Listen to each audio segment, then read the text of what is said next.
Father God, thy kingdom come, thy will be done here on earth as it is in heaven. And Father God, give us this day, Heavenly Father, our daily bread. And Father, forgive us our debts as we forgive our doubters who trespass against us. And then, Father God, lead us not unto temptation, but deliver us from all that is evil.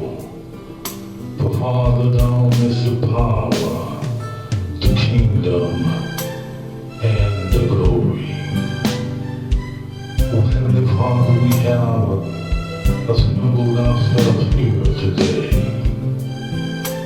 Oh, Father God, that we, Heavenly Father, most gracefully humble ourselves at your feet.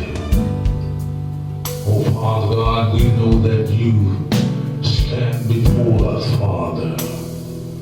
Oh, great God who looks over heaven and earth. Father God, we have sinned against your precious and holy word. Father, we have, Father, forgotten, Father, about, Father, your holy name. Father God, this world has taken control of our minds and caused us, Father, to err. That, Father God, when we call on your precious and holy name, Father, you said that every knee shall bow, every tongue shall confess that you are the Lord. Oh, Heavenly Father, we come to this precious time. Oh, Father, in this precious life. Oh, Father, in your blessing that you have bestowed in the time of birth. Oh, Father, we come, Father, with our head bowed. Our Father, our mind, Father, set on you. And we ask you, Father, to forgive us for our sins. Oh, Father, we are such a wretched generation. Oh, Father, have not found with our hearts, Father, that every time your name, your precious and holy name, is called out, that Father, our peace must tremble. Oh, Father God, our heart must rumble to the power of your holy name. Oh, Father, forgive us, for we know not what we do, Father. We have sinned against your holy word. Father, we have sinned against you. Forgive us, Father. Be with us, Father. Lift up your holy word. Oh, Father God, I ask these precious and dawning things in your Son, Jesus Christ's name, I pray. Amen, amen, and amen. Oh, one Father, one Father, Son, and one Father, Holy Spirit. Today's ministry is indeed a blessing to be here once again. Oh, we didn't have to wake up this morning, but God looked down upon His creation and said, rise. We rose this morning with activity of our limbs and our sight in the grip of the vision. We rose and we were able to breathe and we were able to talk this morning when we got up. Oh will not even saying thank you, Lord, for another day you have blessed. Oh, we thank you, Father. We thank you, Father. Oh, for your precious blessings. We were last week back in chapter 14 of John. We talked about in my Father's house there's many mansions. And we moved on to chapter 15. And chapter 15 goes into another great moment of the word of the Lord. Chapter 15, verse 1 in John, and it reads, I am the true vine, and my Father is the husband. Every branch in me that bears not fruit, he taketh away. And every branch that bears fruit, he purges it, that it may bring forth more fruit. Now ye are clean through the word which I have spoken unto you. Abide in me, and I in you. As the branch cannot bear fruit of itself, except it abide in the vine, no more can ye except ye abide in me. And I am the vine, ye are the branches. He that abideth in me, and I in him, the same bring forth much fruit. For without me, ye can do nothing. If a man abide not in me, he is cast forth as a branch, and is withered, and men gather him up, and cast him into the fire, and they are burned. If ye abide in me, and in my word, abide in you, ye ask what ye will, and it shall be done unto you. Amen. That was a reading out of John chapter 15, verse 1. Until the Holy Spirit said, yes. Amen. You know, last week we were back in chapter 14. We talked about a great moment when Jesus spoke of his Father. And he reminded us that in his Father's house, that there were many mansions. And he said, if it was not so, I would not have told you. That was one of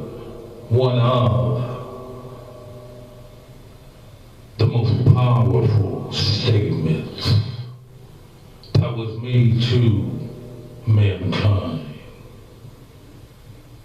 But then he went over to chapter 15,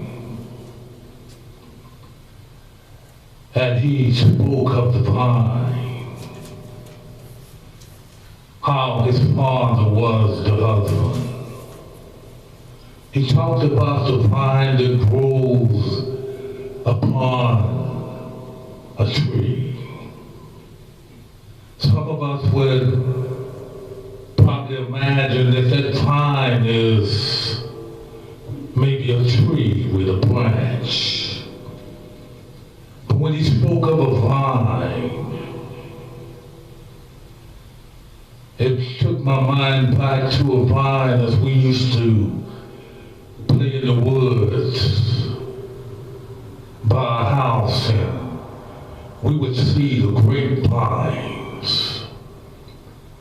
Those wild grapevines would wrap around the tree. You could take that vine when it was in its great moment of producing. That vine would be so rich and had so much greenness of it that you could take that vine and you could pull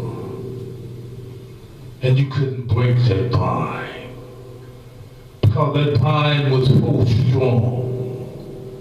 You could even take that vine when it was hanging out over a creek bed and take and swing out over the creek, and it'll swing you out and bring you back to land.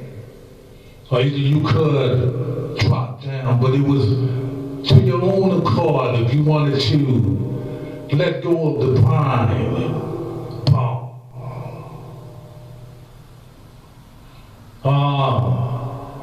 That's the way God operates. We can grab hold to the vine. We can swing almost like it'd be forever. As long as we hold on to the vine, that vine will keep us secure and safe. Oh, but if we let go, we'll fall, topple onto the ground. Oh, sometimes, brothers and sisters,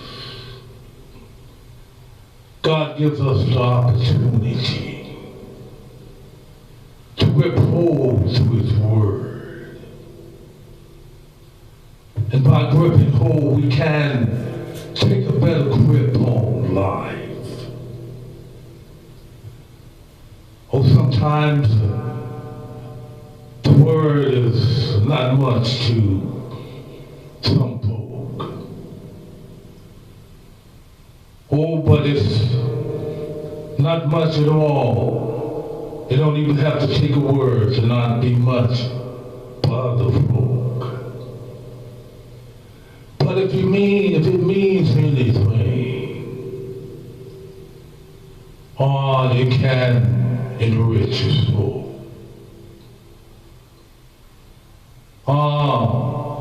The Bible talks about there's no greater love than a friend. He said a real friend, what he would do, he would lay down his life for a friend. Oh, that's a true friend. That's a friend that'll love you forever.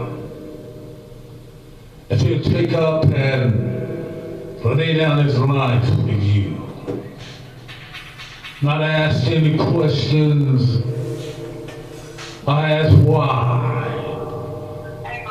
Know that you are wrapped off into your sinful nature.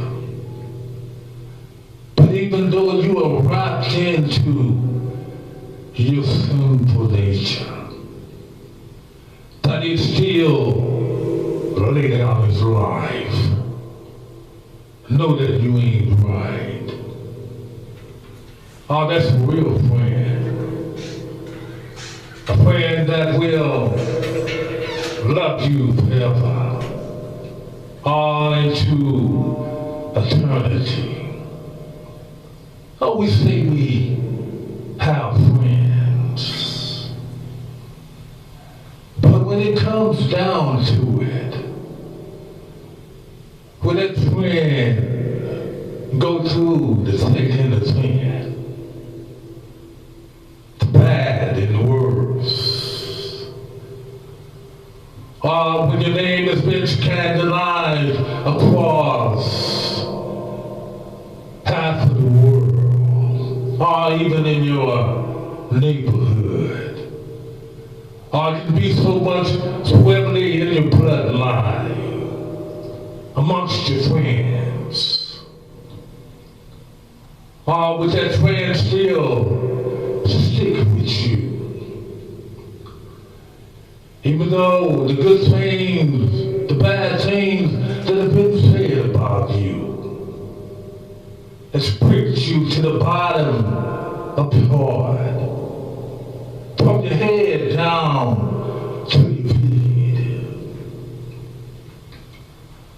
What pricks you so much that it looks like it was true? Or will that friend still stick with you? Or lay down his life for you?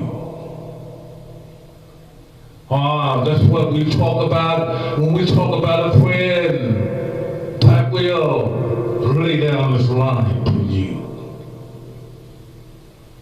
We're talking about someone who will be there to the bigger end of the trials.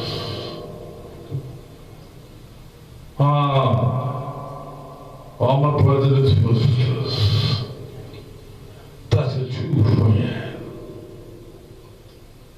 A friend that's willing to stick by you through the thick and the thin, through the bad and the good. A friend that is willing to talk to you in spite of what's going on around you. That's a true friend. But it goes on and says, it speaks at a friend. He said, I call you more than a friend. I don't call you a servant anymore. Because a servant don't know what his master says or know it. Just so much that a servant can hear. So much that a master can say to a servant. But he said, I call you friend. Or a friend will tell you everything. He won't cut back and let back. They'll give you the truth, even though it may hurt sometimes. Because truth, when it's told to a friend,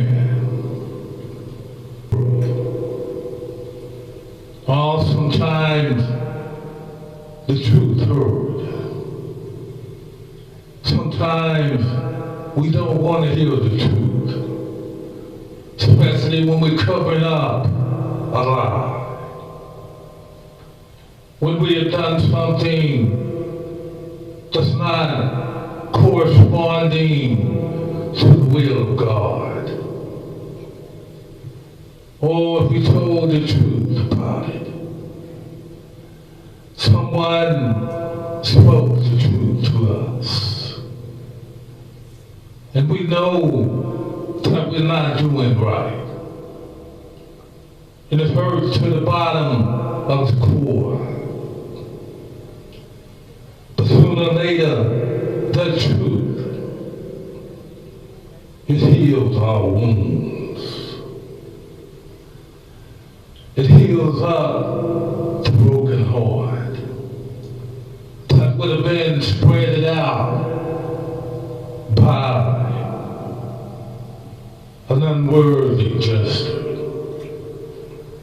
But the truth is turned it around. It heals the wound.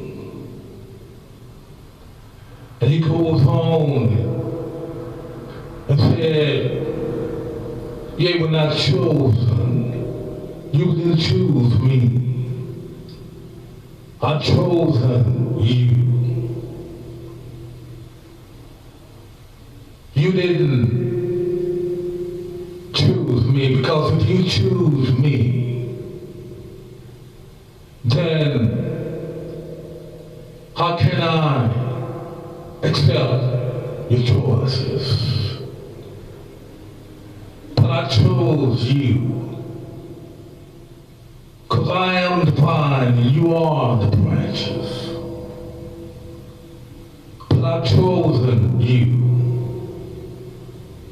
and I have brought you to this appointed time, to this appointed place. Or sometimes when you've been chosen by God, sometimes when He chooses us,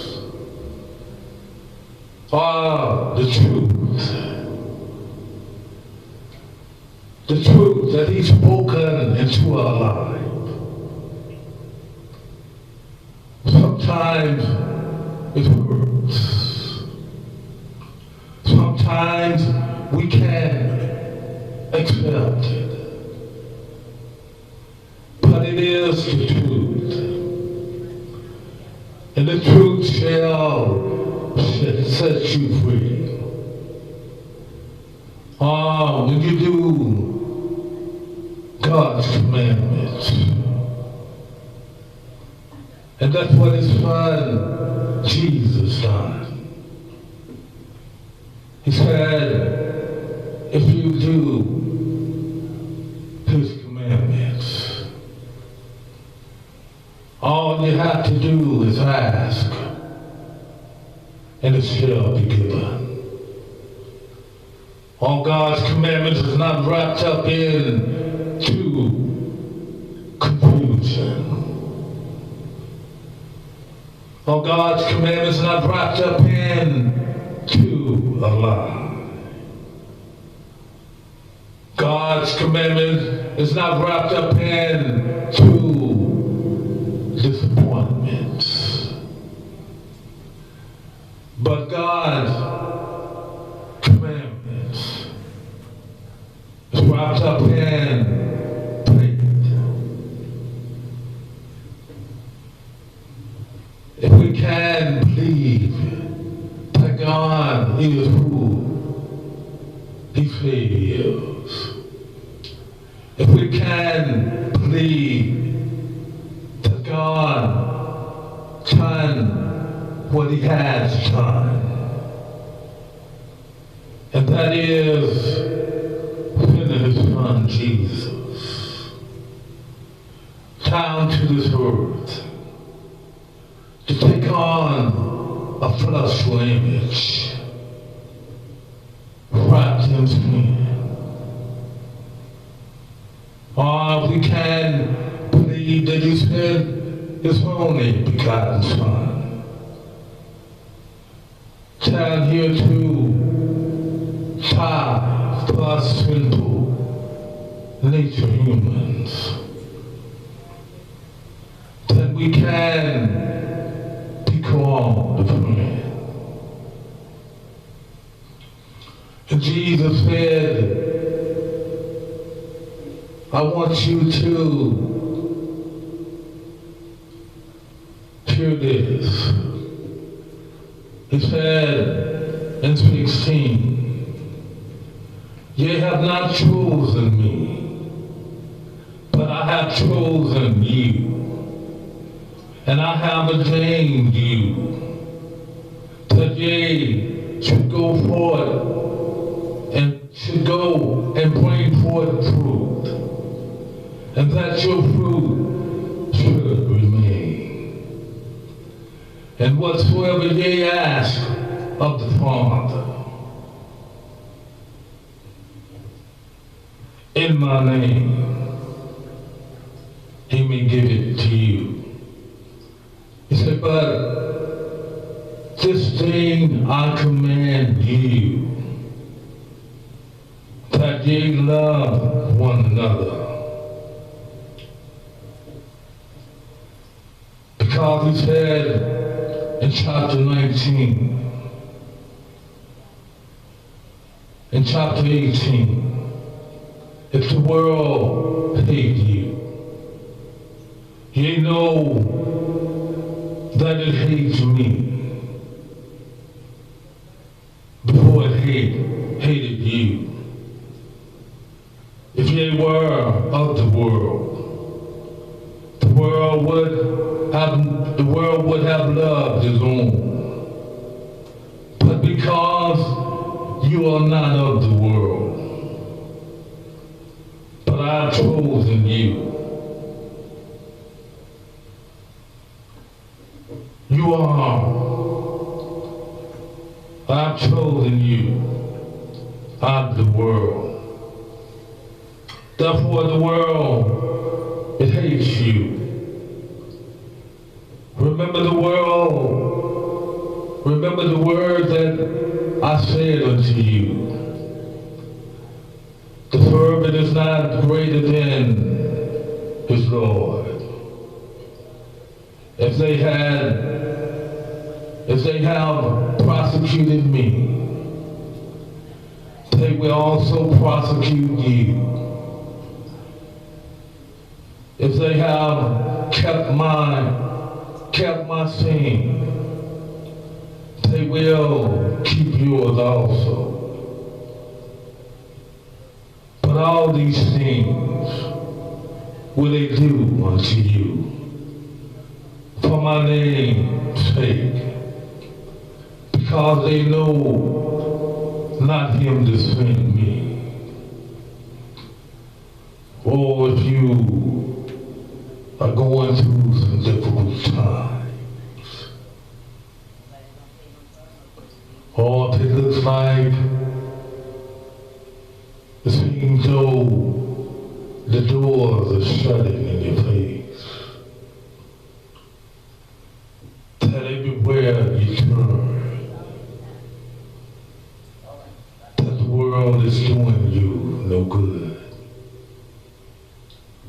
Or if you're going through some struggling times, when you feel like you're just not going to come out of it.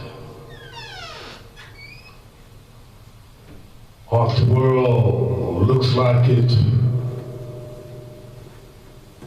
giving you bad vibes, and it's hurting you deep to the core of your heart. I tell you that, and that is this: there's no greater love than God. If the world hated his son Jesus, and if Jesus had chosen you, or if you're being prosecuted, torn down, then you got to understand that God has chosen you. You have been chosen. The Bible said that many will come and say, Lord, Lord, I've done this in the church. Oh, I was there this Sunday. or prayed in front of you, or done everything that I felt like it was right. And God's going to say, I don't know you, all your works that you've done. It had not a thing to do with me. We're going to be faced with that, brothers and sisters. It is the feeling deep down in the core of your heart, the supreme power. I would trust the Lord with all my heart, all my strength, and all my soul. I shall never surrender to the bad times, or when the good looks like it gets so clean in my life. I will serve the Lord till the day I die. Oh, it's a hard-hitting situation, brothers and sisters. It's in your heart. Oh, let me walk a little bit with this. God did not bring us here for nothing, brothers and sisters. I believe that when we were born into this world, nobody knew you but God. All your mothers and your fathers, they had no idea that you had even been birthed in your mother's womb. Because by the doctor's aspect, it takes up to at least about 6 weeks for them to recognize that something is going on. Oh, but God, He already knows. Oh, it could have been another one of those 1,500 seeds that was traveling after your mother's womb that could be here today. It didn't have to be you. It could have been somebody that looks like you, that sounds like you. Or because you do realize that when you have babies that are born at the same time, they come out with the same features. Oh, I didn't have to be you here today. But God, He gave you a blessing. It's you. It wasn't the other 1,500 sisters or brothers that could have came across with you, but it was you. Or it could have been Sister Lorraine. It could have been another name, but it didn't have to be you today. Or it could have even been Sister Hardeman, but it didn't have to be Sister Hardeman. It could have been somebody that looked like her, that sounded like her. But God chose you. He chose us, brothers and sisters. We didn't choose Him. He chose us. We look at ourselves in the mirror and some people are so disappointed with themselves. But God God, He made you wonderfully crafted. There's nobody as beautiful as you. Oh, if you don't look good to yourself, how do you think somebody else is going to lift you up? Oh, my brother, my grandfather used to tell me all the time, boy, if a dog don't wag his own tail, he's a pitiful dog. But wherever you are today, it was ordained by God. You want to know where the healing comes from? It's accepting that where I am today, I'm supposed to be here. Brothers and sisters, it took me 55 years to understand God. I woke up this morning here in October the 23rd.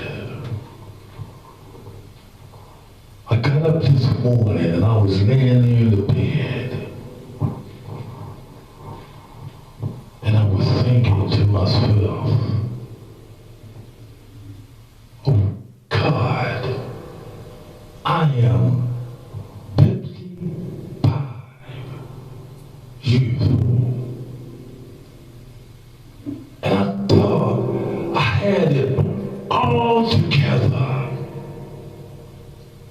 But all this time, I didn't understand you. Oh, I felt like my faith was so strong. Oh, I felt like I was communicating. And I know certainly, God, that you heard my cry. But I can't analyze, understand a word that's coming from you. I thought I did. A whole lot of us think we do. We think we understand God. We think we hear Him. Oh, we did. We break down in tears right now. Because that's what I've done. I cried. Because God that I served for 55 years, I really didn't know Him.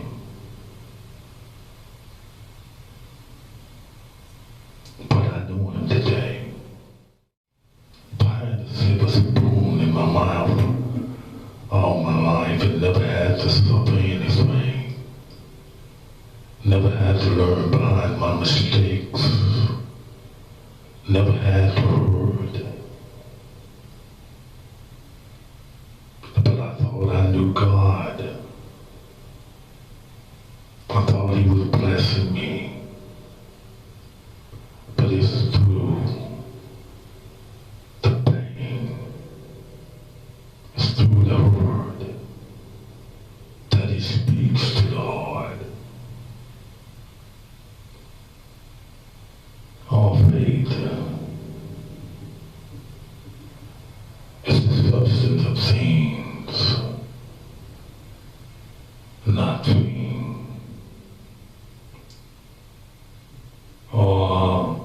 I'm afraid we can only believe in the things that we can see.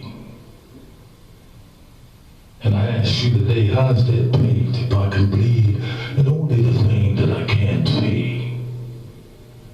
If I can only believe in something that I see and believe that I'm going to sooner or later or someday I'm going to possess it. But that's not faith. It's believing in the things not seen.